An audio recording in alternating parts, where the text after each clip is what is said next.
रफ़ीक अहमद जब फैक्ट्री के गेट में दाखिल हुए तो अम्मा जी का नूरानी चेहरा इनकी आंखों के सामने आ गया और अब्बा जी के अल्फाज इनके कानों में गूंजने लगे।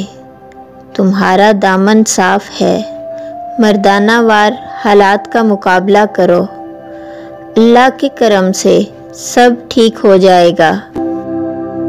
अब्बा जी के अल्फाज ने रफ़ीक अहमद को हौसला दिया तो वो अपने दफ्तर चले गए। अभी वो दफ्तर पहुंचे ही थे कि चपड़ासी ने अंदर आके इनको इतला दी, आपको सेठ साहब बुला रहे हैं। रफ़ीक अहमद के माथे पर पसीने के कतरे नमूदार हुए, जिन्हें वो साफ करते हुए सेठ साहब के कमरे की तरफ चल दिए। सेठ साहब अपने कमरे में अपने बेटे से बात कर रहे थे। ये सब तो ठीक है, मगर बहू जी तो बड़े भले आदमी हैं।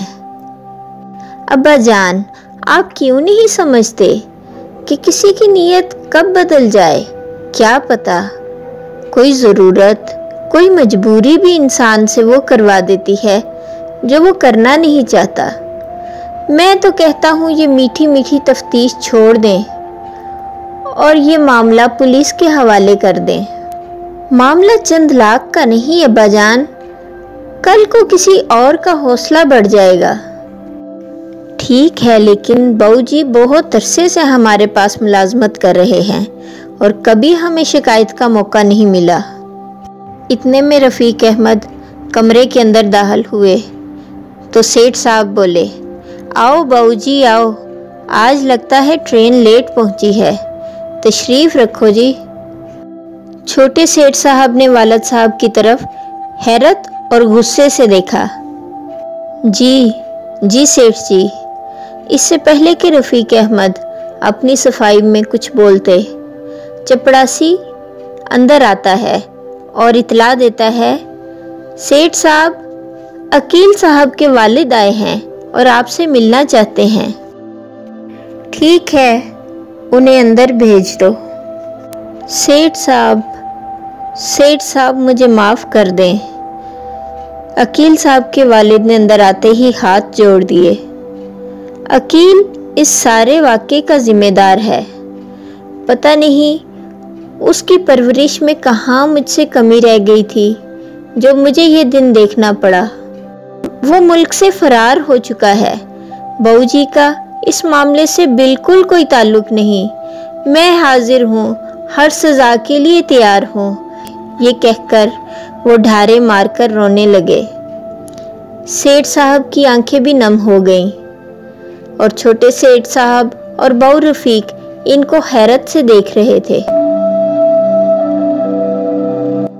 आज शाम बहू रफ़ीक जब दफ्तर से घर पहुंचे तो मगरिब के फौरन बाद ही इशा से पहले वो अब्बा जी को खुशखबरी सुनाने के लिए चले गए। जब वो घर पहुंचे तो इन्होंने अब्बा जी को अपना मुंतज़िर पाया। वो बहुत खुश थे। इससे पहले कि वो कुछ कहते, अब्बा जी मुस्कुरा रहे थे और बोले, रफ़ीक अहमद, तुम मुझे आज का वाक़या सुनाते हो या अकील के वालिद ने क्या बोला वो मैं तुम्हें बताऊं? रफ़ीक अहमद बहुत हैरान हुए और बोले, अब्बा जी आप ही बता दें। अब्बा जी मुस्कुराए और बोले, अल्लाह ताला अपने बंदों का साथ कभी नहीं छोड़ता। अपनी अर्ज इस तक पहुंचाने के लिए किसी हवाले का होना तो ठीक हो सकता है, मगर ज़रूरी नहीं।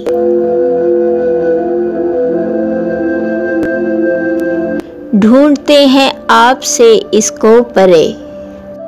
मगर अब्बा जी, साईं बाबा वाली बात कुछ समझ नहीं आई। मेरी जेब में तो दरूद पाक था।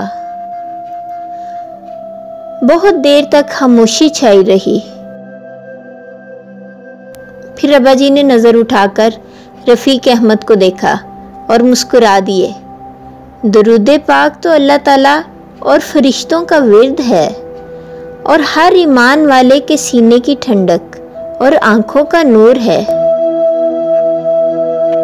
बहू रफीक चौंक गए और बेसाख्ता बोले, भला दरूद पाक से भी किसी अहले ईमान का सीना जला है? इसके बाद अक्सर स्टेशन वाले चौक से गुजरते तो उनको साहिब बाबा का ख्याल आता, मगर बाबा इसके बाद कभी इनको नजर ना आए। बहू रफीक का खानदान आज भी सियालकोट के एक नवाही इलाके में रहाइश पजीर है। अब्बा जी के इस दुनिया से रुखसत हो जाने के बाद भी बहू रफीक ने सच्चाई, ईमानदारी और दयानतदारी का साथ कभी न छोड़ा।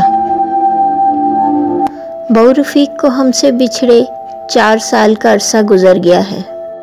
आज भी सियालकोट की उसी फैक्ट्री में बहू रफीक का बेटा मुलाजमत कर रहा है। बहू रफीक की ईमानदारी, दयानतदारी और उनकी खिदमत को मद्देनज़र रखते हुए फैक्ट्री मालिकान के पुरजोर इसरार पर आज बहू रफीक का पोता भी उसी फैक्ट्री में काम कर रहा है। कहते हैं कि ये दुनिया नेक लोगों के दम से ही कायम है। बहू रफीक जैसे लोग इस दुनिया में फूलों की मानिद हैं।